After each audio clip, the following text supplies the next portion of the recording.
ఎన్టీఆర్ జిల్లా తిరువూరు మండలం మల్లాల గ్రామ శివారులో జరిగిన రోడ్డు ప్రమాదంలో ఒక ట్రాక్టర్ 2 కార్లు ఒకదానికొకటి ఢీకొన్నాయి. ఈ ప్రమాదంలో ప్రయాణిస్తున్న వారికి ఎయిర్ బ్యాగులు తెరుచుకోవడంతో పెను ప్రమాదం తప్పింది. తిరువూరు మండలం మల్లాల గ్రామ శివారులో ప్రధాన రహదారిపై ఈ ప్రమాదం చోటు చేసుకుంది.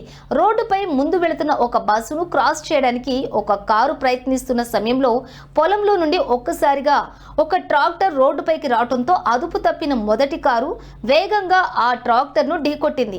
ఈ ప్రమాదం తీవ్రంగా ఉన్నప్పటికీ ప్రాణ నష్టం జరగకపోవడంతో అందరూ ఊపిరి పీల్చుకున్నారు. ఈ ఘటనపై పోలీసులు కేసు నమోదు చేసి దర్యాప్తు చేస్తున్నారు.